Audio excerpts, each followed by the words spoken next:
إلى جميع الملائكة المقربين ثم إلى أرواح أهل السلسلة وأصولهم وفروعهم ثم إلى أرواح مشايخنا ومشايخهم ثم إلى روح آبائنا وأمهاتنا وجدنا وجداتنا وعمنا وعماتنا اللهم اغفر لهم وارحمهم وعافهم وارحمهم اللهم افتح علينا فتوح العارفين ببركاتهم وبعلومهم ونفحاتهم شيئا لله لهم الفاتحة ورحمة الله. أعوذ بالله من الشيطان الرجيم بسم الله الرحمن الرحيم الحمد لله رب العالمين الرحمن الرحيم مالك يوم الدين إياك نعبد وإياك نستعين اهدنا الصراط المستقيم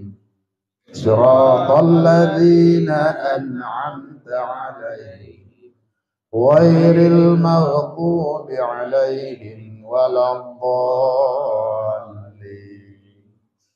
آمين. Assalamualaikum warahmatullahi wabarakatuh. Waalaikumsalam warahmatullahi wabarakatuh. Alhamdulillahil badi'il hadi ila bayani mahya'ir rasyadi amadda arbaban nuha wa rasama syamsal bayani fi suduril ulama. Fatala'u mu'jizatal qur'ani wa dihatan bisati'il burhani fasyahidu matali'al anwari wa muhtawat alaihi min asrari. Banadahul quluba biariyadihi fa'uradul fikra ala hiyadihi summa salatullahi ma tarannama hadin yasukul aisa fi ardal hima ala nabil gina habibil hadi ajalli kulli natikin bidwadi Muhammadin sayyidi khalqillahi al-arabiyyat tahiril awwahi thumma ala sahibihi siddiqi habibihi wa umar al-faruqi Thumma abi amrin imamil abidin wa satwatillahi imamiz zahidin Thumma ala baqiyatis sahabah sayyidulqa wal fadli wal inabah Subhanaka la ilma lana illa ma'allamtana innaka antal alimul hakim Yarfa'illahu alladhina amanu minkum walladhina utul ilma darajat Wa qala Allah ta'ala fi ayatin ukhra ya ayyuhalladhina amanu qu anfusakum wa ahlikum nara Waquduhan nasu wal hijarah alaiha malaikatun sidadun ghiladun la ya'sunallaha ma amarahum wa yaf'aluna ma yu'marun. Qala Nabi sallallahu alaihi wasallam talabul ilmi faridatun ala kulli muslimin wal muslimat wa qala Nabi sallallahu alaihi wasallam inna anjakum yaumal qiyamah min ahwaliha wa mawatiniha aksarukum alayya shalah wa qala Nabi sallallahu alaihi wasallam man shalla alayya salatan marratan salla alaihi Allahu ashran wa man salla alaihi ashran sallallahu alaihi mi'atan. Sadaqallahul azim wa sadaqa rasulun nabiyil karim wa nahnu ala dzalika minasy syahidin wa syakirin walhamdulillahi rabbil alamin. Allahumma ij'al jam'ana hadza jam'an marhuma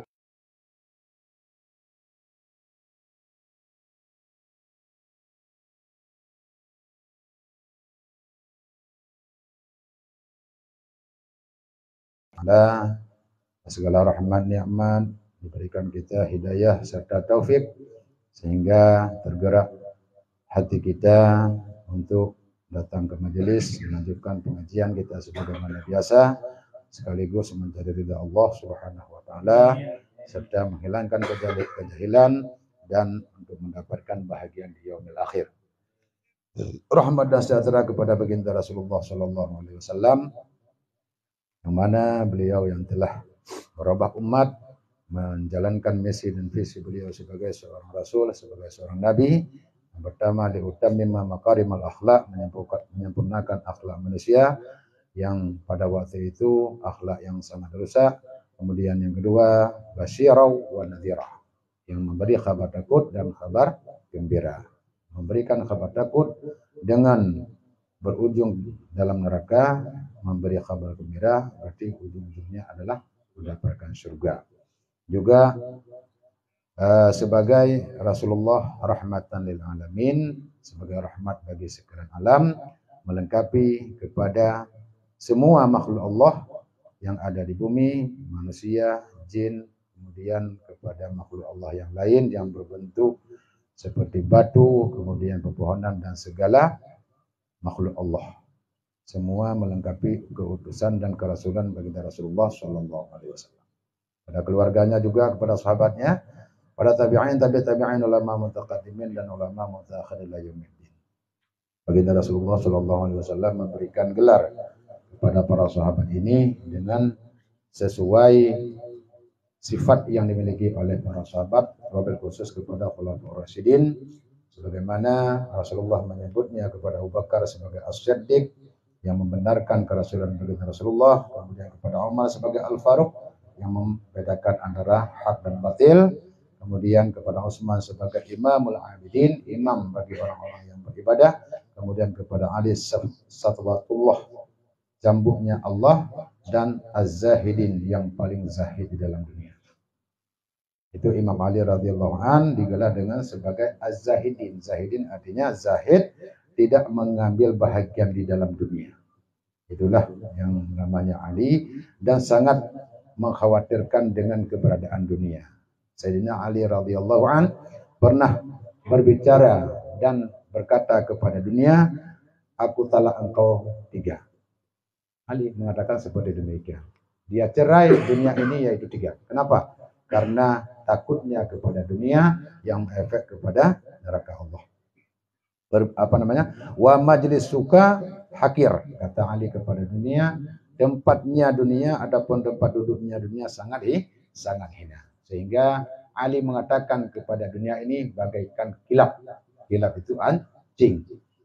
Jadi tidak ada manfaat sama sekali, yaitu keberadaan kita di dalam dunia. Artinya sesuatu yang dapat membimbangkan kita daripada ibadah kepada Allah, semua dinamakan dunia.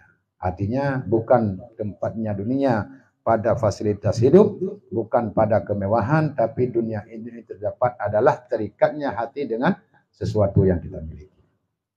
Tapi Masya Allah, selama kita masih bisa menjaga batas-batas kita dengan dunia sesuai dengan kebutuhan, insya Allah kita tidak dikategorikan sebagai yang yang masyghul dengan dunia. Adapun yang berbimbang kita dengan dunia.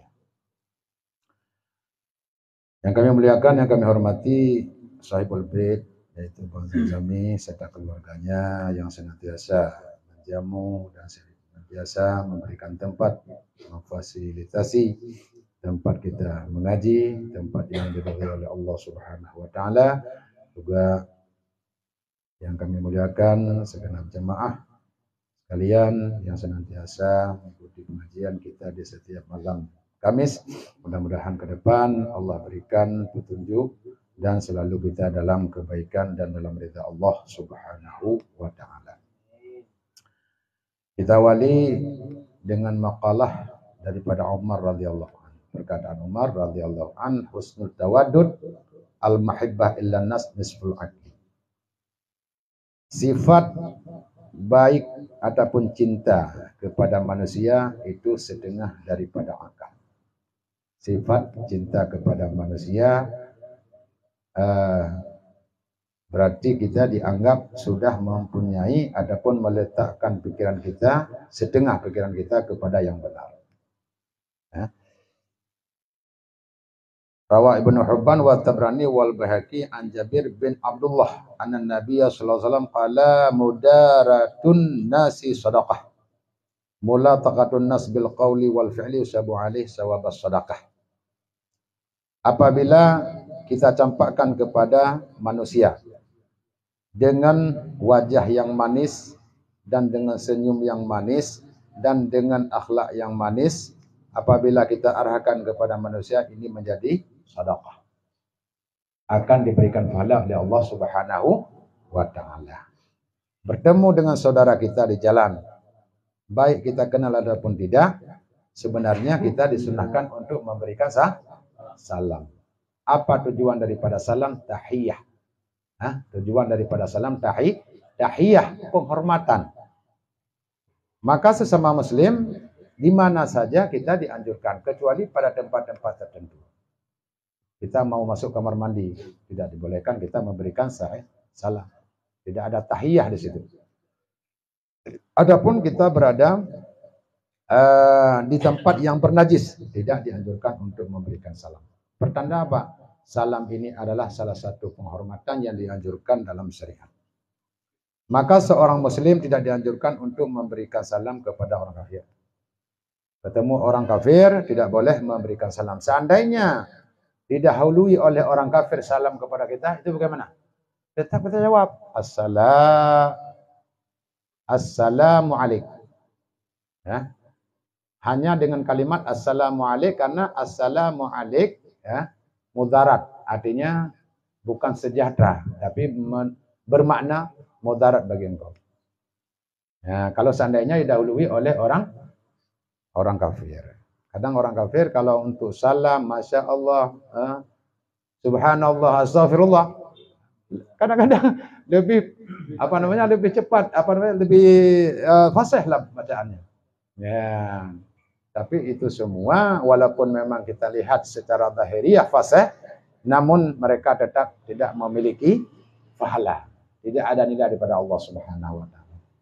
Kenapa? Semua pekerjaan baik yang mereka lakukan itu sia-sia dan tidak memberikan faedah karena tidak ada tempat untuk diletakkan. Letaknya amal itu adalah pada niat, i'tikad yang kuat bagi orang yang beriman kepada Allah dan kepada Rasulullah dan kepada perkara-perkara yang wajib kita iman.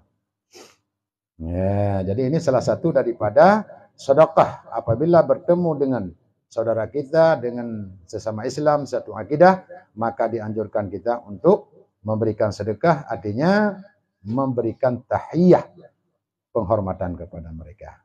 Wa kana min mudaratihi sallallahu alaihi wasallam annahu la yadhumu ta'aman wa la yanhar khadiman wa la yadurru imra'atan.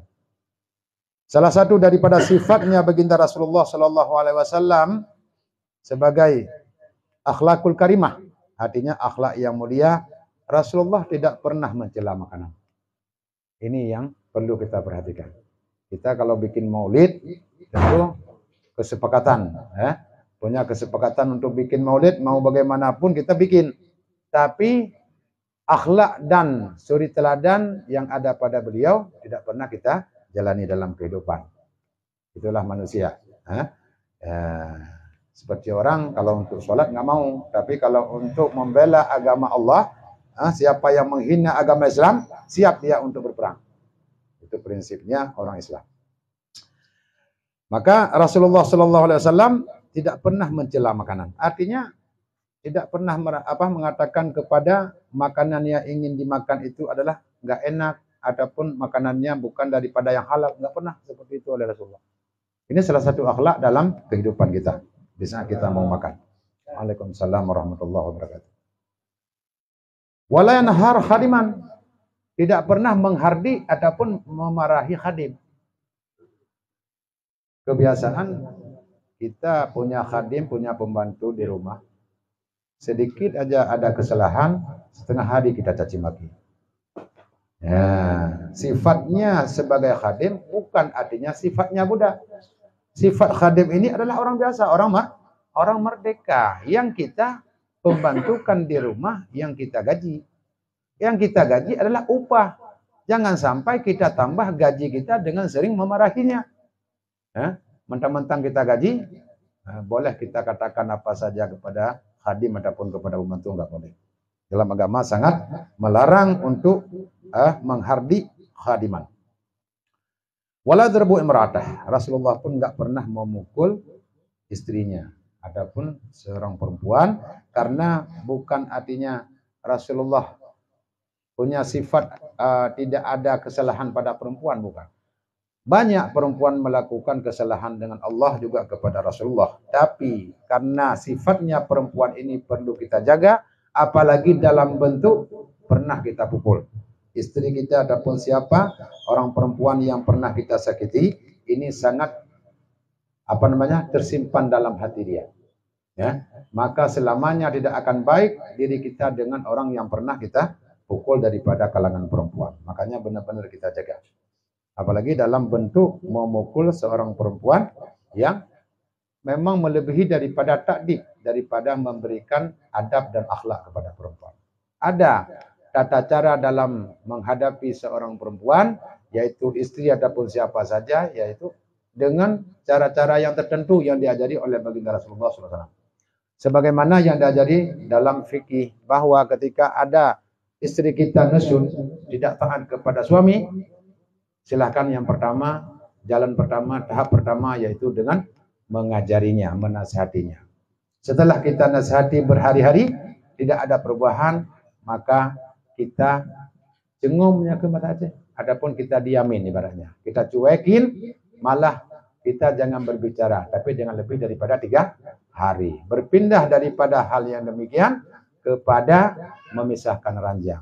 Tidak ada perubahan juga sampai dibolehkan untuk memukul, tapi litadib untuk memberikan keadaban. Semuanya diatur dalam agama. Jadi jangan semena-mena pada saat kita marah kepada istri misalkan, maka sehingga kita membuat sesuatu yang berlebihan, ataupun memukul yang berlebihan, ataupun mencaci maki yang berlebihan. Itu dosa hukum. Sekarang ya lagi ya lagi viral apa namanya itu yang memukul istrinya itu sampai berdarah-darah. Artis. Ya itu hal-hal yang demikian ini sangat salah dalam agama, walaupun dengan alasan-alasan tertentu. Ya, mungkin bagi dia yang melakukan hal yang demikian punya satu alasan dan punya satu keuzuran, tapi belum tentu alasan yang kita bawa karena berkaitan dengan perempuan kita akan menang. Seandainya terjadi kecelakaan mobil dengan motor, secara umumnya salah siapa? Tetap salah mobil. Karena mobil punya fisik yang lebih besar daripada motor. Ini hukum yang berlaku dalam kalangan masyarakat. Walaupun mungkin dalam aturan pemerintah, seandainya sekarang terjadi kecelakaan mobil dengan motor, kalau memang motor tidak lengkap, mungkin dia juga salah dalam aturan, tapi tidak pernah berlaku dalam masyarakat. Laki-laki sebagai qawwamuna 'alan nisa, yang menjadi pimpinan bagi perempuan. Maka pada saat kita sebagai pemimpin, apabila sedikit salah dalam mengambil tindakan, tetap kita yang disalahkan. Yang namanya pemimpin pasti salah. Banyak kesalahan kita. Maka kembali kepada sifat baginda Rasulullah SAW yang sering Rasulullah tidak pernah mencela makanan, menghardik khadim, adapun pembantu, dan tidak pernah memukul perempuan. Wal mudarah hiya tarkud dunya. Ya, yang dikatakan mudarah dalam hadis baginda Rasulullah SAW artinya meninggalkan dunia li ajlid din aksul mudahanah. Artinya sebalik daripada menghina. Tarkud dunia li ajlid din. Rela tidak mengambil bahagian daripada dunia, cinta kepada dunia karena demi agama.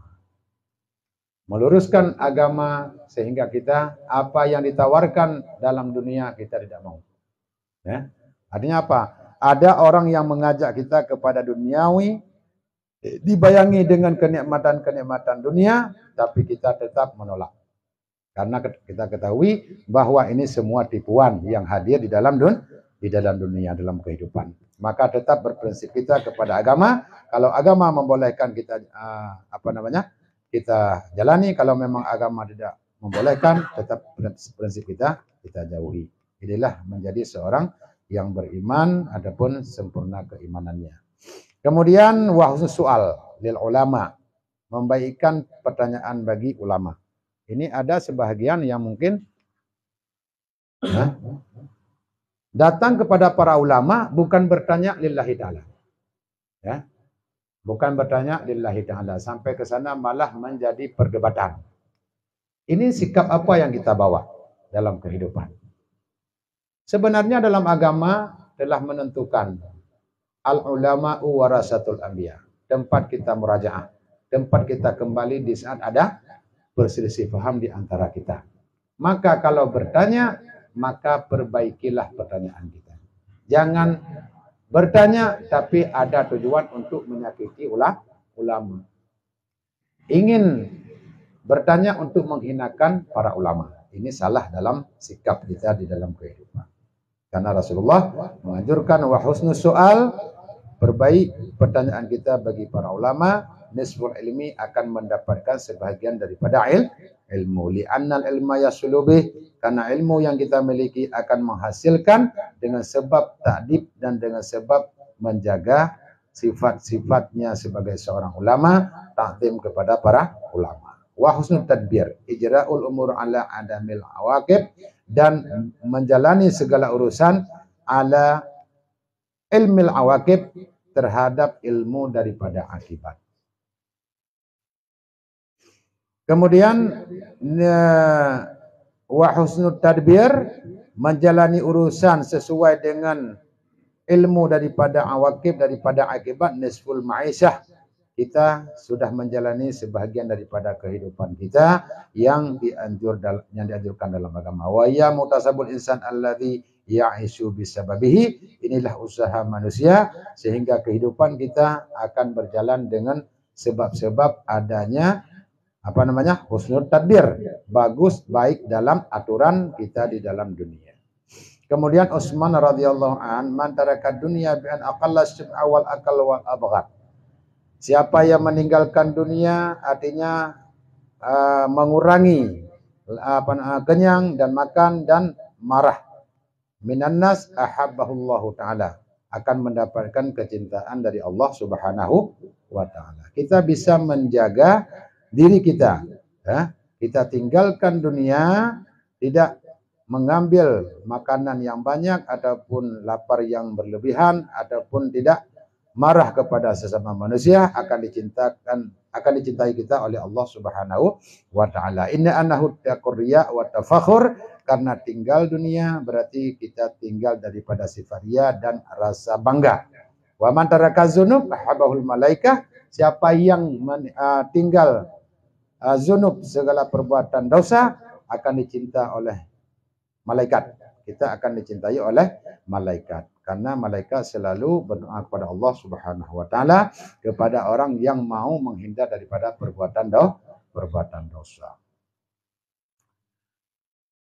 Wa man hasunat tam'a 'anil muslimin, dan siapa yang memperbaik tam'a daripada orang Islam, artinya tidak loba apa yang ada pada orang Islam. Assalamualaikum warahmatullahi wabarakatuh. Ahabbahul muslimun, maka kita akan mendapat kecintaan daripada orang-orang yang muslim. Walaupun secara hakikatnya mahabbah kita di dalam dunia, baik kita cinta kepada saudara, cinta kita kepada jiran, cinta kita kepada sesama muslim, sebenarnya hakikatnya cinta kita kepada Allah Subhanahu wa ta'ala dan cinta kita kepada baginda Rasulullah sallallahu alaihi wasallam tidak keluar daripada perkara itu. Ya. Wa may yuti'illah wa rasulah fa ulaika ma'al ladzina 'anallahu 'alaihim minan nabiyyin wasiddiqin wasyuhada'i wassalihin. Siapa yang cinta kepada Allah dan Rasul, maka mereka akan bersama orang-orang itu di dalam surga. Siapa mereka? Ma'an amallah, yang diberikan rahmat oleh Allah, keberadaan mereka dalam surga, yaitu daripada para nabi, para syuhada, siddiqin, dan para orang yang saleh. Inilah yang disebutkan oleh para ulama dan banyak hadis baginda Rasulullah sallallahu alaihi wasallam yang berkaitan dengan sifat-sifat yang terpuji yang dianjurkan kepada kita sebagai umat. Karena kehidupan kita akan baik apabila kita iringi dengan akhlak yang terpuji. Kalau memang akhlak kita tidak baik, tentunya kehidupan kita sangat gelap ataupun sangat kotor, karena tidak ada manusia dan Allah sendiri marah kepada kita. Kalau kita dimarahi Allah, maka siap-siap kita dalam cobaan Allah ataupun dalam bala Allah. Bagaimana disebutkan dalam firman Allah, la in syakartum la azidannakum, jika engkau syukur terhadap nikmatku, bisa aku tambah-tambahkan. Apabila kita berpaling ataupun kufur terhadap nikmat Allah, maka akan mendatangkan azab. Mudah-mudahan kita menjadi umat yang syukur kepada nikmat Allah dan kita menjauhi daripada larangannya, dan mudah-mudahan kita akan ditambahkan nikmat oleh Allah Subhanahu wa taala. Allahumma salli. Sedap.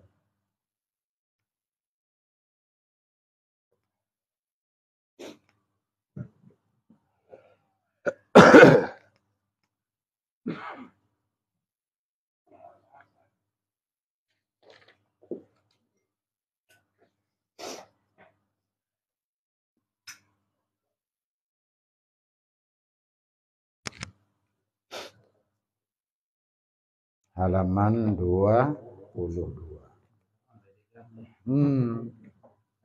Emang tak jelas loh.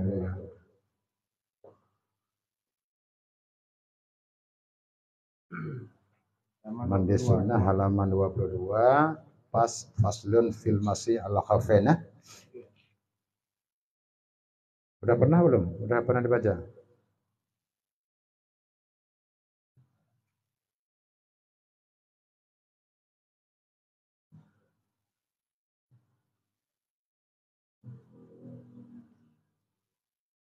Nah, belum. Pas di pasalnya baris 2, 4, 6, 8, 10, 11 dari bawah.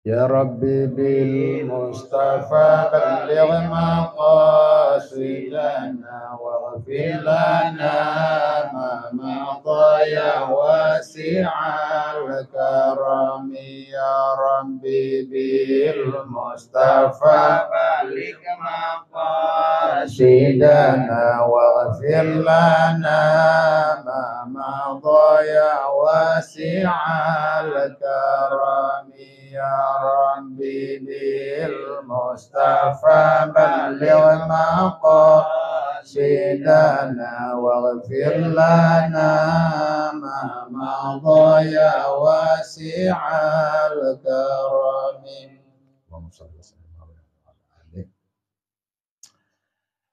A'udzu billahi minasyaitonir rajim. Bismillahirrahmanirrahim. Alhamdulillahirabbil alamin. Allahumma shalli ala sayyidina Muhammad wa ala alihi wa sahbihi ajma'in.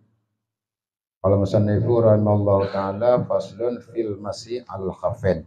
Ini suatu pasal pada menyatakan hukum menyapu atas dua muzah. Minggu kemarin telah kita pelajari mengenai mandi yang sunnah.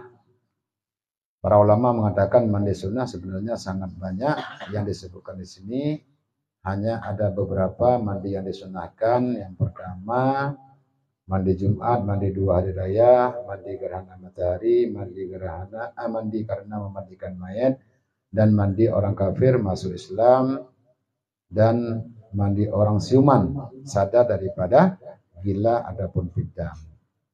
Kemudian mandi tatkala berkehendak ihram, haji adapun umrah. Ya, itu sunatkan kita untuk mandi. Kemudian mandi karena masuk Mekah bagi orang yang ihram dan bagi yang halal. Ada sebagian yang masuk ke Mekah memang tidak ada tujuan untuk ihram ataupun untuk haji dan umrah, malah mereka juga disunnahkan untuk mandi sebelum masuk ke tanah haram Mekah. Kemudian mandi karena hendak wukuf di Arafah dan masuk waktunya dengan naik fajar yang afdal kemudian daripada gelincir matahari. Kemudian disunahkan mandi karena mabit pada Muzdalifah pada pertengahan malam ke-10 daripada Zulhijjah. Kemudian mandi yang disunahkan melontar jamarah yang 3 pada hari tasyrik yang 3 hari. Maka mandi ia bagi melontar tiap-tiap hari. Jadi begitu keluar ke jamarat untuk melontar 3 jamarat, disunahkan kita untuk mandi dulu. Maka ada sunnah mandi bagi melontar jamarah akabah pada hari nahar. Pada hari raya, waktunya masuk hanya kita lontar 1 jamarah yang namakan jamarah akabah. Maka pada waktu itu tidak disunahkan kita untuk mandi. Kenapa? Karena dekat waktunya dengan kita mabit di Muzdalifah. Pada mabit di Muzdalifah sunnah untuk mandi. Pada saat kita berangkat dari Muzdalifah menuju ke jamarat untuk melempar jamarah akabah pada malam hari raya, adapun pada paginya tidak disunahkan lagi kita untuk mandi. Kalau disunahkan untuk mandi, berarti di situ ada sifatnya mubazir ataupun buang-buang air. Ya, Apalagi di Arab, buang-buang air di Arab itu sangat dijaga. Artinya jangan sampai kita mubazir ataupun berlebihan dalam memakai air, karena air terbatas. Cuma kecanggihan teknologi sekarang di Arab itu air laut bisa ditawarkan, dan sudah puluhan tahun air yang disuling bisa dijadikan sebagai untuk mandi di hotel-hotel ataupun di tempat-tempat manasik haji, Muzdalifah, kemudian di Arafah, kemudian di Mina. Ilaun. Ini pernah iya namanya iya apa luar tobetnya gimana iya. Kalau seandainya ada yang makanya di sana kan lebih murah lebih murah minyak daripada air, karena yang ada di dalam bumi Mekah dan orang Arab itu adalah kebanyakan minyak daripada air. Minyak iya tapi sama botol aqua. Nasrete? Anak kan? Hah? Nartomili berarti 2/3 liter. 2/3 liter berarti kita harganya 1 rial. Nah, 1 rial. 1 rial 4.000. Kalau beli bensin berarti 1 rial dapat 2 liter. Rial 2 liter berapa ini? Yang itu udah minyak dan bensin yang ukuran bersihnya 92. Berarti kalau di sini pertama. Nah, di Arab itu lebih banyak minyaknya daripada air. Maka beli air lebih mahal. Dan semua yang ada di rumah-rumah sekarang sudah dipakai air sulingan daripada air laut. Ya. Makanya minyak air laut han membawa kepada putih kulitnya. Minyak air laut. Malah hitam namanya. Ya, faslun, malam ini kita masuki dalam pembicaraan mengenai menyapu 2 sepatu. Berdasarkan syarat-syarat menyapu 2 sepatu. Ini salah satu urusan dalam agama dinamakan dengan rukhsah. Rukhsah itu adalah diringankan hukum kepada kita. Maka pada saat kita berangkat yang mungkin dalam keadaan musafir, mau buka sepatu merepotkan ataupun memberatkan, maka dibolehkan kita untuk menyapu saja setelah wudhu, kemudian langsung salat dalam keadaan sepatu kita pakai, dan sepatunya disyaratkan harus suci, dan kita pakai setelah kita bersuci. Sebelum kita berangkat jauh, di sini sudah kita bersuci dulu, sudah berwudhu, kemudian pakai sepatu. Maka dalam perjalanan tidak lagi dibutuhkan untuk buka sepatu ketika mencuci kaki, tapi dibolehkan untuk menyapu saja. Begitu ketentuan ataupun rukhsah yang ada dalam hukum bagi seseorang yang dirukhsahkan hukum. Hukum berat dimudah dinamakan rukhsah. Hukum mudah diberatkan dinamakan azimah. Dan ada beberapa perkara dalam agama yang hukum dasarnya mudah tapi diberatkan. Itu dinamakan dengan azimah. Bermula menyapu 2 muza itu harus pada wudhu, dan jika pada wudhu yang sunnah sekalipun seperti wudhu yang dibaharukan dia tiada pada mandi fardu dan sunat seperti mandi junub dan sunnah Jum'ah. Yang dianjurkan boleh kita menyapu 2 sepatu apabila kita berwudhu, walaupun wudhu kita sunnah, bukan wudhu dalam bentuk menghilangkan hadas kecil. Tapi wudhu yang kita niatkan untuk memperbarui wudhu. Memperbarui wudhu dari dasar kita sudah berwudhu dan yakin wudhu itu masih ada, tidak ada sesuatu sebab yang membatalkan, maka kita ngambil wudhu pada kali 2 dinamakan bukan wudhu wajib, tapi wudhu sunnah. Perbarui wudhu. Yang dibasuh sepatu. Tapi kalau yang wajib kita buka. Tidak, yang wajib juga tidak. Maka dibolehkan kita menyapu 2 sepatu, baik pada saat wudhu wajib ataupun wudhu sunnah. Wudhu sebagai syarat salat ataupun wudhu yang kita perbarui. Maka dua-duanya dibolehkan kita untuk menyapu sepatu. Kapan kita sapu 2 sepatu? Ketika ingin membasuh kaki.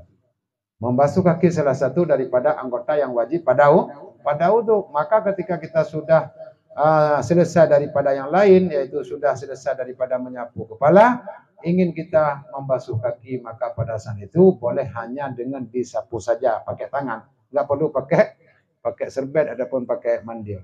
Apa namanya? Itu pakai tisu. Pakai tangan, hanya sekedar disapu suatu sebagai salat. Kemudian langsung kita masuk dalam salat. Itu rukhsah. Kalau seandainya kita membasuh, mungkin membutuhkan air yang banyak dan waktu yang lama. Sehingga para ulama dalam menyapu dua muza, ada hal yang lain yang membawaki kepada wajib. Kenapa? Karena kalau seandainya kita tidak menyapu, maka akan lama waktunya dan akan memperbanyak air habisnya, dan perbuatan itu tidak sempat untuk kita lakukan. Contoh, keberadaan kita di ihram untuk haji. Maka pada hari ke-9 kita harus berada di Arafah.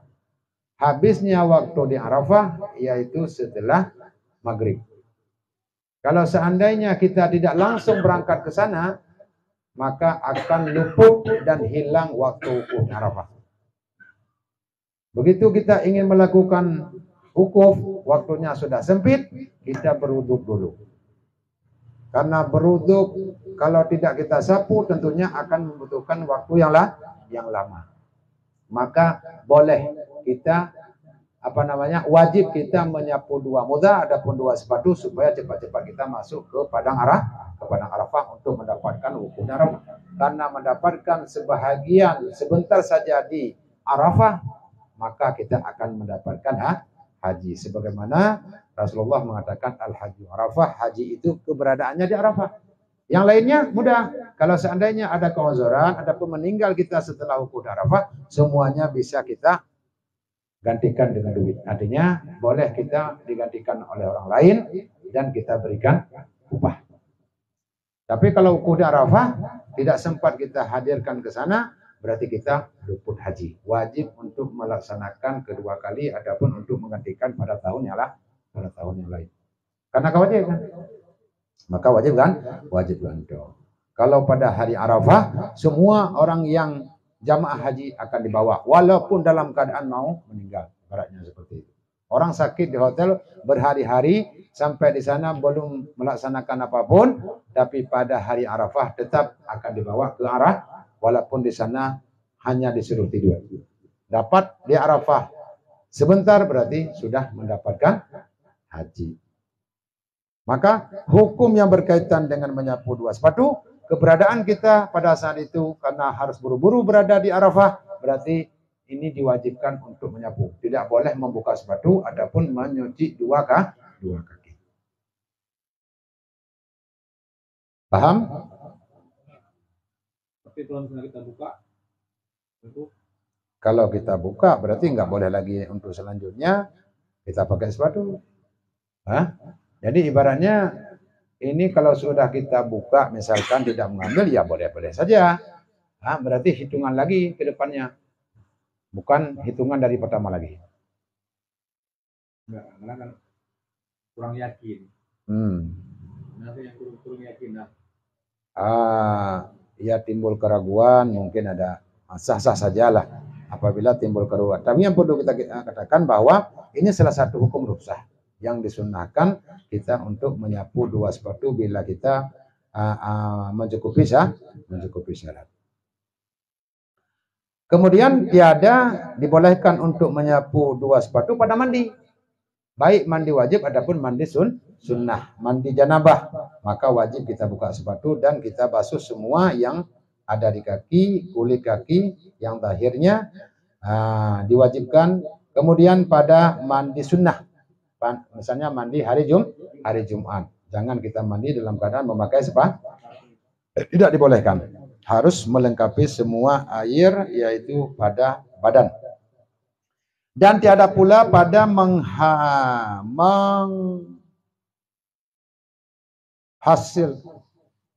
menghilangkan najis. Tidak boleh juga kita pakai sepatu pada membersihkan najis. Maka jika berjunub ia ataupun berdarah kakinya, kaki berdarah, dalam keadaan berdarah kita pakai sepatu. Maka tidak memadai disapu muza, ganti daripada membasuh kakinya. Tetap wajib buka sepatu dan membasuh. Kenapa? Karena pada kaki ada najis. Najis tidak dirusakkan, adapun tidak dimaafkan apabila najis itu besar.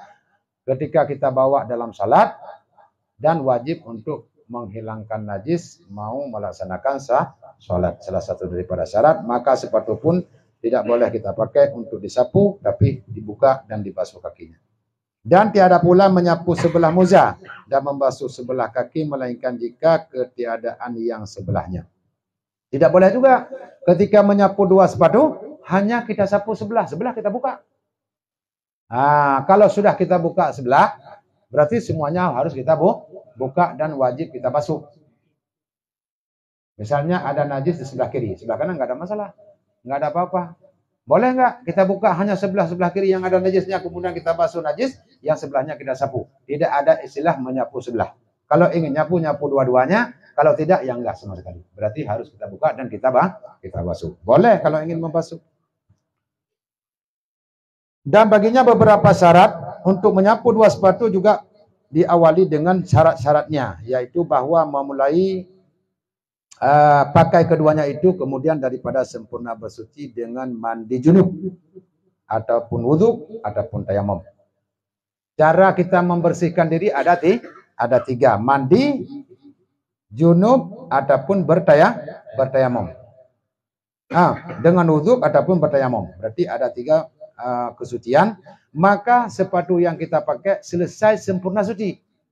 Kalau sudah sempurna, baru kita pakai sepatu yang nanti keduanya boleh kita sapu, tidak kita buka. Ini syarat yang pertama, yaitu memulai pakai dua sepatu daripada sempurna suci. Kalau belum sempurna suci, berarti tidak boleh kita pakai sepatu. Contoh, karena disyaratkan sempurna suci, sebelum kita pakai dua sepatu, tentunya kita berwudu dulu. Maka sebelum kita pakai membasuh dua kaki, jangan dulu kita pakai, baru sebelah kita pakai sepatu. Kemudian kita cuci yang kiri, baru kita pakai satu lagi. Nggak boleh demikian caranya.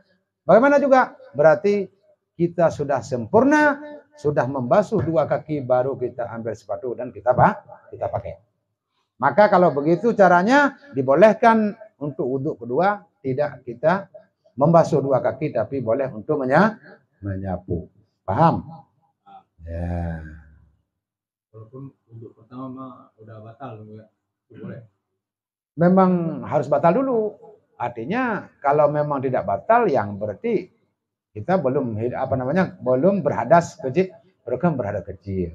Ini memang sudah kita pakai sepatu dalam keadaan suci tadi pertama, kemudian batallah dalam perjalanan kita yang namanya sebab-sebab membatalkan wudhu kan banyak. Ya, mungkin kita ke kamar mandi dulu, kemudian setelah kita buang air, berarti kita dalam keadaan berhadas. Mau salat, datang waktu salat, kita ngambil wudhu, maka pada saat itu boleh untuk menyapu, tidak diharuskan kita untuk membasuh. Memang harus batal dulu wudhunya, yakin batal baru kita berwudhu kembali, ataupun tidak yakin batal memperbarui wudhu. Dibolehkan untuk menyapu. Paham kan? Dan jika memulai pakai keduanya kemudian daripada sempurna bersuci kemudian berhadas ia dahulu daripada sampai kakinya yang pertama ataupun yang kedua kepada telapak khuf, tiada memadai menyapu dengan pakai yang tersebut itu karena permulaan memakainya sebelum lagi sempurna taharah pada surah yang pertama dan tiada i'tibar memakainya pada surah yang keduanya. Seandainya begini ceritanya, memulai pakai keduanya sepatu, kemudian daripada sempurna bersuci. Ya, sudah sempurna bersuci itu merupakan syarat. Kemudian berhadas ia dahulu daripada sampai kakinya yang pertama. Sebelum selesai, sudah berhadas lagi kakinya. Sebelum sampai kita sebelum sampai kita membasuh kaki yang pertama, sudah terjadi hadas lagi, baik keluar angin ataupun apa sebab yang ada pada saat itu, ya kan? Maka kita tidak dibolehkan memakai sepatu berarti belum sempurna suci. Ini sebagai contoh Bagaimana kita pahami memakai sepatu sebelum sempurna suci? Ya seperti saya katakan tadi, boleh kita maksudkan sebelum mencuci dua kaki, kita tidak boleh memakai sepatu. Baru kita cuci sebelah, kita pakai sebelah. Kemudian kita pakai satu lagi. Kita cuci satu lagi, kemudian baru kita pakai. Kalau begitu cara kita pakai sepatu, tidak dibolehkan nanti kalau seandainya berhadas dan berwuduk, kita menyapu dua sepatu. Tidak boleh seperti demikian. Nah, kenapa? Tidak sempurna suci. Dahulu daripada sampai kakinya yang pertama. Adapun yang kedua kepada telapak khuf, tiada memadai menyapu dengan pakaian tersebut itu karena permulaannya memakai sebelum lagi sempurna taharah. Kalau kita pakai sebelum sempurna taharah, tentunya tidak dibolehkan untuk wuduk kedua kali. Apabila sudah berhadas lagi, kita untuk menyapu tidak dengan membasuh. Syarat pertama, syaratkan pula bahawa adalah keduanya menutupi tempat membasuh fardu yaitu kakinya. Yang fardu yang wajib untuk kita tutup, kita basuh pada saat membasuh kaki sampai di mana? Yaitu sampai dua kaki. Maghsilu wujuhakum wa aydiyakum ilal marafiq wa arjulikum. Wa arjulikum ilal ka'bain. Berarti dua kaki sampai kepada tumit. Tumit itulah dua mata kaki. Berarti batasnya yang wajib untuk kita basuh dan kita sempurnakan basuh yaitu sampai ke dua tumit. Maka kalau seandainya ada sepatu yang kita pakai bolong sampai airnya kepada dua tumit, maka tidak dibolehkan sepatu itu untuk kita sapu pada saat kita berhadas. Lanjut. Bahkan karena memakai sepatu yang koyak adapun yang tidak layak untuk disapu. Karena syarat bahwa dua sepatu menutupi betul artinya dengan sempurna tempat membasuh fardu yaitu kakinya. Maka yang wajib kita basuh pada wudhu kaki kita sampai ke dua tumit. Maka sepatu harus menutupi dua tumit. Seandainya sekarang kita umpamakan sepatu yang boleh kita sapu seperti sepatu tentara. Ataupun sepatu APF. Sepatu pecuk tu. Nah, itu boleh. Kenapa? Karena memang sepatu tinggi dan menutupi dua kaki sampai ke tumit. APDL lah. Sepatu pecuk. Sepatu bot. Sepatu bot itu namanya. Enggak apa-apa boleh. Pakai kaos kaki. Sepatu biasa. Enggak boleh. Karena kaos kaki kan tembus air. Kalau seandainya hujan kan tembus sampai ke dalam. Tapi kalau sepatu-sepatu yang kuat itu enggak sampai air ke dalam. Kuat untuk kita bawa kemana saja. Sepatu apa? Iya, sepatu tentara enggak masuk air. Terus tingginya juga lumayan, melebihi daripada dua mata kaki.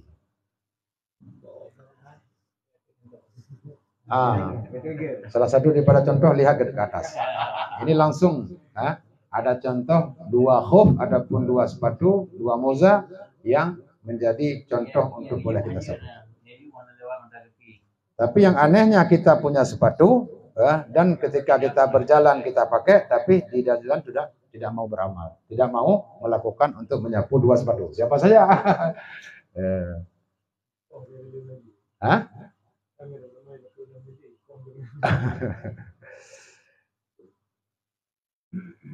Rawan. Nyadanya ada pertama betul nama masjid, ada Aceh nyan apa itu? Itu adanya menyambung sipor. Hati-hati dah. Alergi. Orang punya kalian tamang dalam masjid pakai sepatu alergi. Anjir kalian repot. Maka tidak wajib menutup sebelah atasnya. Maka jika kelihatan tapak kakinya pada kepala khuf, tiada mudarat ia akas menutup aurat dan menegahkan lulus air pada yang lain tempat penjahitnya.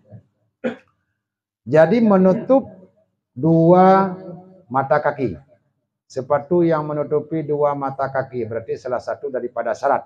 Kan begitu? Salah satu daripada syarat menutup dan boleh untuk sapu, yaitu sepatu yang menutupi dua mata kaki. Sebagai contoh, sepatu bot dari atas kelihatan nggak? Kalau seandainya kita lihat dari atas, tentu akan kelihatan dua mata kaki, tapi nggak ada masalah. Karena yang disyaratkan adalah menutupi pinggir dan tapak. Walaupun atasnya tidak menutupi. Nggak apa-apa. Beda dalam urusan menutup aurat. Kalau menutup aurat, menutup kulit badan kita daripada pandangan manusia. Hah? Kalau seandainya dari atas kelihatan, tetap dalam aurat, menjaga aurat dan kewajiban menutup aurat pada salat, tidak sah salat kita. Tapi ada juga saya lihat tuh. Hah? Kampung Ada. agak pakai baju, pakai sarung, tapi di atas pusat. Ya kan? Tapi nggak pakai baju. Pakai selendang doang. Nggak ada masalah. Nggak apa-apa. Tapi Bukan. Ini kelihatan. Nggak apa-apa. Karena yang wajib pada salat untuk laki-laki menutupi baina surat warukbah, antara pusat dengan lutut. Kalau ini udah ketutup, kaki ke bawah di bawah lutut, kebuka nggak apa-apa. Kemudian di atas pusat, dada sampai kepala kelihatan nggak apa-apa. Kalau enggak, berarti orang umrah. Lihat orang umrah salat, cuma dua helai pakaian yang dipakai, satu menutupi pusat. Dalam mazhab Imam Syafi'i, wajib menutupi antara pusat dan lutut. Berarti kita pakai kain ihram hanya menutupi memang lutut dengan paling ada sekitar betis. Ya. Nah, kalau kelihatan dari atas, ini nggak boleh menutup aurat. Dari apa? Ya dari atas. Kalau yang dari bawah kelihatan, sah salatnya. Contoh, orang pakai sarung, tidak pakai apa-apa lagi. Kemudian salatnya di atas lantai 2. Lantai 2-nya terbentuk dari kaca. Dari bawah kelihatan auratnya. Artinya kelihatan pahanya dan apa yang kelihatan. Tapi yang dimaksudkan salat kita tidak batal. Kenapa? Karena memang kita menutupi daripada pihak pinggir. Kalau dari pinggir kita lihat, nggak kelihatan aurat, tidak kelihatan kulit. Dari atas juga nggak kelihatan, dari bawah kelihatan, nggak ada apa-apa, nggak ada masalah. Dalam hal menyapu dua sepatu, disyaratkan sepatu harus menutupi telapaknya dari bawah dan dari pinggir. Kelihatan dari atas nggak ada masalah. Paham kan? Ini beda antara menutup tempat kaki untuk sepatu dengan menutup aurat. Itu beda anjurannya. Antara atas dengan bawah, wajib kita tutup dari bawah kalau pada menyapu dua sepatu, tetapi pada menutup aurat, kita wajib menutup dari atas, walaupun kelihatan dari bawah nggak ada masalah. Dari samping nggak boleh juga. Nah, ini hati-hati. Kalau memang kita tidak pakai pakaian dalam ketika kita sholat, maka pada saat kita pada saat kita sujud, mungkin kelihatan ini. Ya.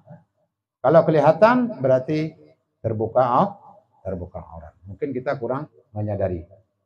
Memang yang wajib kita tutup adalah sampai ke lutut. Yang wajib kita tutup. Tapi menutup lutut salah satu daripada yang wajib. Bukan wajib zati tapi wajib aridi. Ibaratnya masuk dalam maksud ma la yatimu wajib illa bihi fa wajib. Tidak akan sempurna menutup aurat apabila tidak menutupi pusat dan lutut. Ibarat orang bikin jembatan pas dengan ukuran paritnya ataupun dengan ukuran pinggir parit, itu tidak bakal terjadi. Artinya tidak menjadi jembatan. Maka kalau ingin menjadi jembatan, kita lebihkan kiri dan kanan sehingga bisa kita taruh di pinggir daripada parit ataupun daripada sungai. Ya kan? Ibaratnya seperti itu, maka menutupi pusat dan lutut adalah salah satu daripada kewajiban.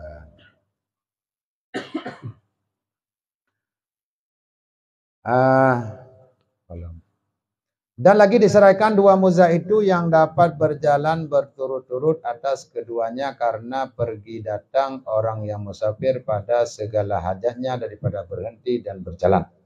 Harus kuat memang sepatu yang kita pakai kalau seandainya ingin kita sapu dua muzah ataupun sapu dua sepatu. Harus dengan sepatu yang kuat, yang bisa bertahan untuk berjalan dan pulangnya. Artinya bukan sepatu yang koyak ataupun yang sobek jahitannya. Karena kalau sobek jahitannya tentu tidak akan kuat pada saat kita pakai berjalan dan pada kita musafir dengan safir yang agak panjang. Jadi misalnya tentu kita ada sepatu baru. Kalau kita buka aku hilang. Sama di rumah itu kita sholat di masjid. Hilang nggak apa-apa. Gak apa-apa, berarti boleh kita sapu. Ya, itulah yang syarat pertama, kita pakai kondisi badan dalam keadaan suci. Kondisi badan kita suci. Itulah keadaban. Kalau di sini kita salat pakai sepatu di Ketawi. Ketawi juga? Ya. Ya mungkin begini maksudnya setelah menyapu bukan kita pakai sepatu untuk salat di masjid. Ya. Kalau memang ingin kita beramal ataupun ingin kita ibaratnya mengikuti aturan rukhsah, dimudahkan hukum, bukan maksudnya harus kita masuk dalam masjid. Cuma yang namanya kita beribadah, kadang-kadang kita ikut jamaah. Jika berjamaah, ya pasti harus di dalam masjid, karena di dalam masjid yang ada jamaah salatnya. Kalau di luar nggak ada jamaahnya, tetap ya kita harus bawa ke dalam masjid. Tapi semuanya ini alergi ya, akan menjadi omongan. Padahal kalau di Arab dulu memang nggak ada omongan. Cuma kalau yang dimaksudkan adalah khaffen, ya, yang pada dasarnya bukan seperti sepatu. Khaffen itu adalah tipis, hanya berbentuk kain dari kulit, ya, yang tebal sedikit. Cuma terjahit kepada semua siku-siku dan kepada semua kaki kita. Kita pakai kaos kaki. Itu yang dimaksudkan muza ataupun dua sepatu khaffen adalah bentuknya seperti kaos kaki, cuma agak tebal dan tidak akan masuk air. Kalau itu kita bawa ke dalam masjid nggak merasa aneh. Dan sampai sekarang juga banyak pada musim-musim dingin yang pakai khaffen. Sengaja dibeli. Emang pakai. Ya. Boleh kita pakai sandal di luar, kemudian masuk dalam masjid kita buka sandal pakai sepatu itu. Artinya sepatu boleh kita bawa sampai ke tempat salatnya dan untuk mengikuti berjamaah. Kalau waktu dingin kita pakai khaffen agak terasa hangat badan kita. Karena masuk angin itu kan dari telapak kaki, ya. Jadi agak terasa hangat apabila kita pakai khaffen. Cuma para ulama mengkiaskan. Sepatu itu namanya khaffen, yaitu dalam bentuk sarung kaki. Tapi yang dimaksudkan adalah setiap pakaian yang berbentuk sepatu yang dapat menutupi dua tumit, kemudian kuat, itu boleh untuk kita sapu pada saat kita berwudu. Kalau kita pakai sepatu itu mungkin langgaran darurat. Perang. Kalau misalkan pada saat darurat, ya boleh aja. Cuma saya katakan tadi, awal-awalnya khaffen yang dimaksudkan adalah yang berbentuk kaos kaki, ya, yang berbentuk kaos. Tapi sekarang apa saja yang menutupi dua tumit itu boleh kita kiaskan, ataupun boleh kita pakai untuk kita sapu.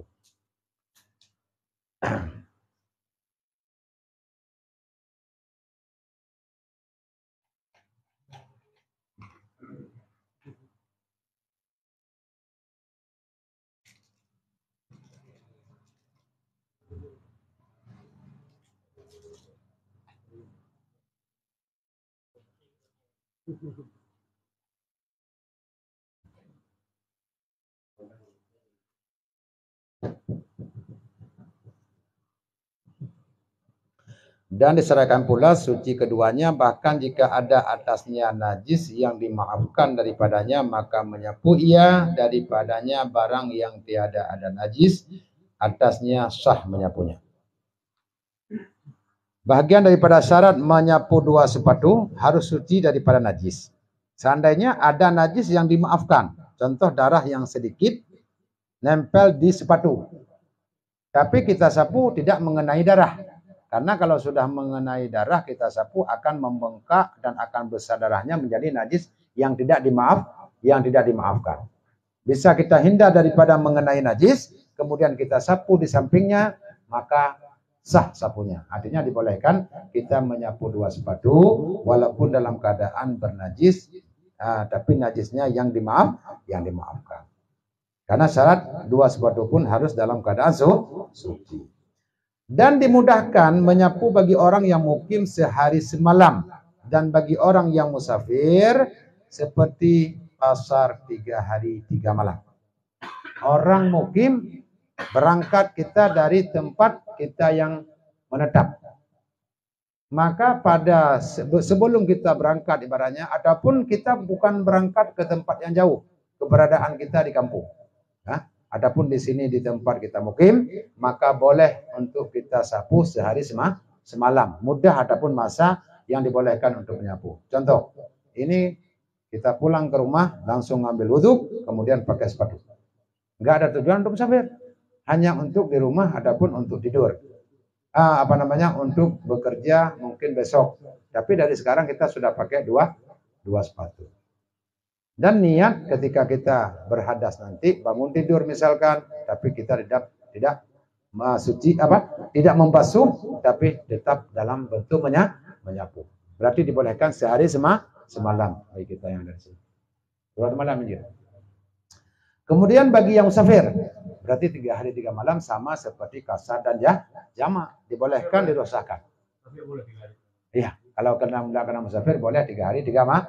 Sebagaimana orang berangkat dari sini ke Bandung, mungkin di Bandung 2 hari, yang tidak niat untuk menetap di sana selama 3 hari, cuma walaupun menetapnya 3 hari, tapi tidak niat untuk menetap 2 hari ataupun 3 hari di sana. Berarti kita selama 2 hari 2 malam, 3 hari 3 malam kita dibolehkan dalam keadaan menyapu 2 sebab tidak wajib untuk membasuh. Enggak, sampai ke Bandung aja boleh. Ya. Cuma lebih puasnya kalau dari sini sampai ke Aceh. Boleh. Ya. Karena kita dalam keadaan musafir terus, maka selamanya kita dibolehkan untuk menyapu 2 sepatu. Bagaikan orang kausar jamak. Kalau di sini misalnya sampai ke Aceh itu seminggu pakai mobil, tetap kita dianggap orang musafir, bukan dianggap orang mukim. Maka dibolehkan kasar. Kalau sampai ke Aceh 20 hari kita boleh untuk mengkasarkan dan menjamakan sembahyang. Karena kita bersifat dengan musafir terus. Yang menjadi supir itu hebatnya. Yang menjadi supir selalu dalam keadaan kasar dan jamak sembahyang. Dirukhsah, dimudahkan hukum untuk meringkaskan salat dan menghimpunkan sembahyang. Tapi sayangnya supir nggak salat. Yang sayangnya supir nggak mau salat. Seandainya mau salat, udah banyak kemudahan mereka untuk untuk melakukan salat. Artinya boleh dilakukan salat 4 rakaat menjadi 2, yang asar dengan zuhur bisa disatukan, kemudian artinya pada waktu zuhur ataupun pada waktu asar, maghrib dan isya juga bisa dijamakkan. Ya. Cuma yang ketayang, jadi kemudahan dalam agama tidak dipraktekkan ataupun tidak diambil. Dan dimudahkan menyapu bagi orang yang mukim sehari semalam, bagi orang musafir 3 hari 3 malam, dan permulaan masa yang tersebut dihisapkan dia daripada ketika berhadas. Artinya daripada ketika selesai berhadas, yang ada ia kemudian daripada memakai 2 khuf, tiada daripada permulaan berhadas.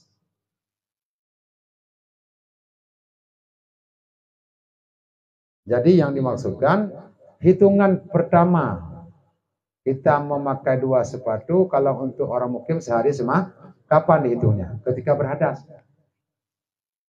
Tadi kita umpamakan pulang pakai 2 sepatu, setelah berwudu pakai 2 sepatu.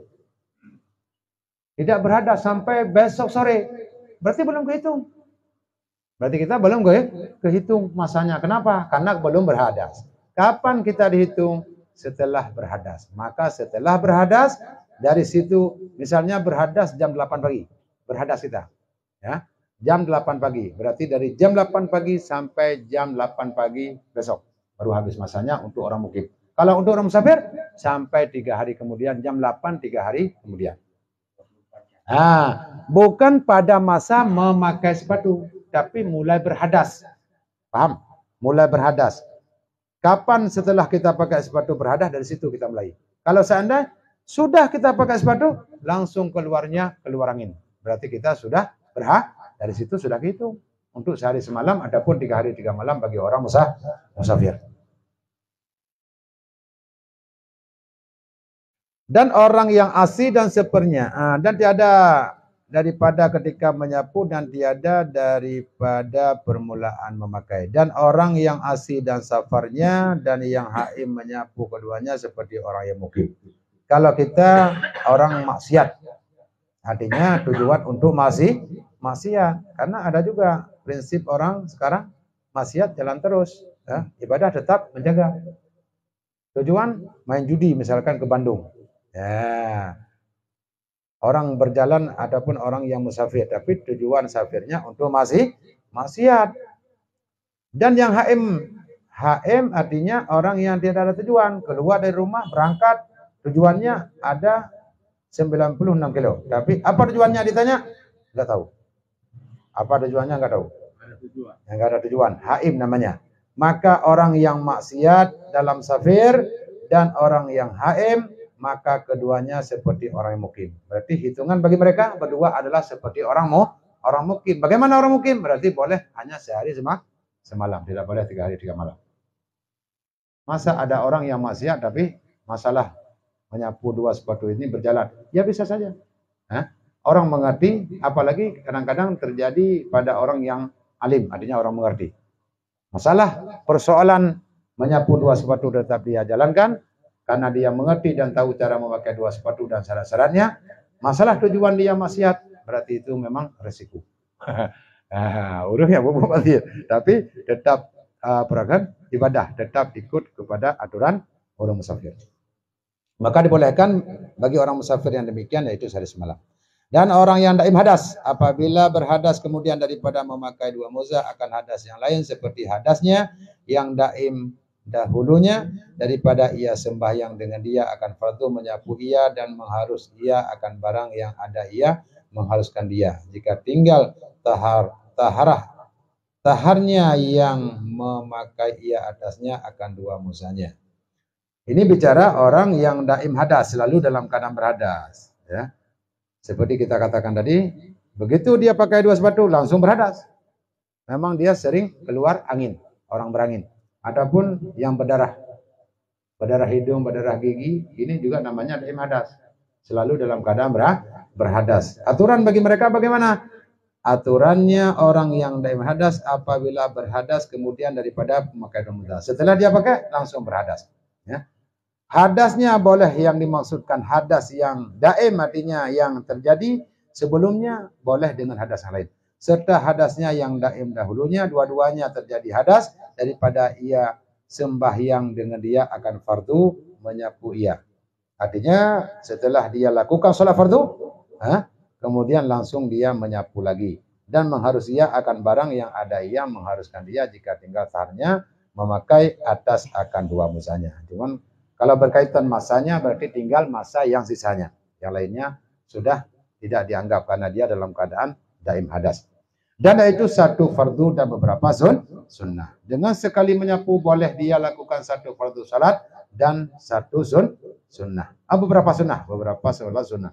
Yang enggak dibolehkan dia melakukan 2 fardu. Maka jika ia sembahyang dengan taharnya 1 fardu dahulu daripada ia berhadas. Sebelum dia berhadas sudah melaksanakan satu salat fardu. Dan mengharuskan sembahyang beberapa sunnah juga, maka setelahnya dia hanya dibolehkan salat sunnah. Dia dibolehkan lagi untuk melakukan fardu. Maka harus tetap dia buka, kemudian dia ngambil wudu, baru boleh melakukan fardu dan beberapa sunnah lagi. Maka jika menyapu seorang pada hadir, kita menyapu di kampung, kemudian musafir, baru berangkat kita untuk musafir. Ataupun menyapu ia dalam safir, kemudian jadi mukim. Kita sapu dalam safir, kemudian kita bertempat ataupun nginap pada suatu daerah yang 4 hari ataupun lebih. Dahulu daripada lalu masa sehari semalam, pada 2 masalah ini niscaya menyempurna ia menyapu mukim bersalahan. Jika sudah lalu masa sehari semalam. Ya. Kemudian bagi orang yang telah melakukan memakai sepatu di kampung, kemudian dia berangkat. Untuk di kampung berapa hari? Sehari semalam. Kemudian untuk musafir berapa? 3 hari 3 malam. Kalau seandainya sudah kita lewati pada masa sehari semalam, karena kita beriringan antara menyapu di kampung kemudian kita berangkat untuk musafir, maka hanya sisa batas kepada orang musafir. Artinya menyapu 3 hari 3 malam. Yang jumlahnya bisa 4 hari 4 malam, tapi hanya sisa 3 hari 3 malam. Kenapa? Karena dia sudah menyapu di kampung satu hari. Ya.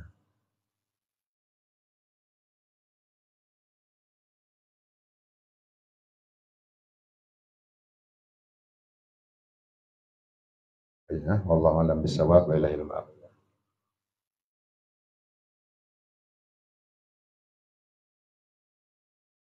Tanya?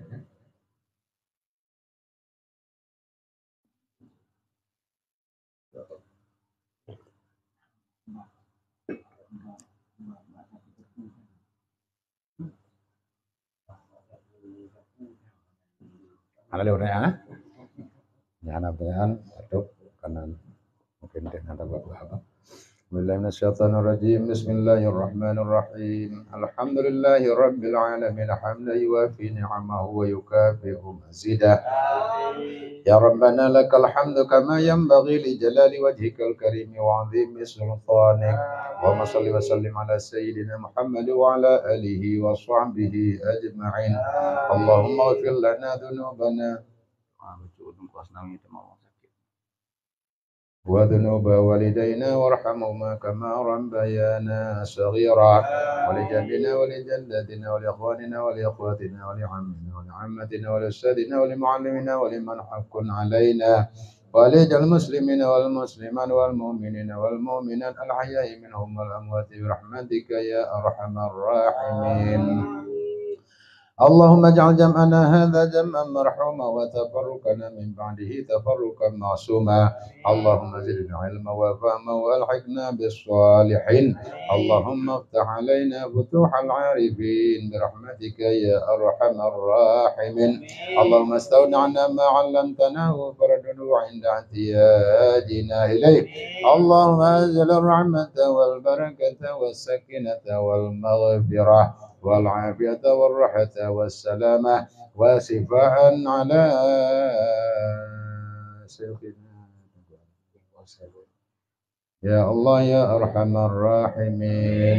اللهم اشف مرضه اللهم اشف مرضه وصحح جسده يا الله يا أرحم الراحمين. اللهم اشف مرضاه وانت الشافي وانت المعافي لا شفاء الا شفاء لا يغادر سقما ولا الما. اللهم سلمنا من آفات الدنيا والاخره وفتنتهما انك على كل شيء قدير. ربنا تقبل منا دعاءنا انك انت السميع العليم وتب علينا انك انت التواب الرحيم. ربنا آتنا في الدنيا حسنة وفي الآخرة حسنة وقنا عذاب النار. وصلى الله على سيدنا محمد وعلى آله وصحبه وسلم والحمد لله رب العالمين. الفاتحة. ورحمة الله. أعوذ بالله من الشيطان الرجيم. بسم الله الرحمن الرحيم. الحمد لله رب العالمين الرحمن الرحيم مالك يوم الدين إياك نعبد وإياك نستعين اهدنا الصراط المستقيم صراط الذين أنعمت عليهم غير المغضوب عليهم ولا الضالين. آمين.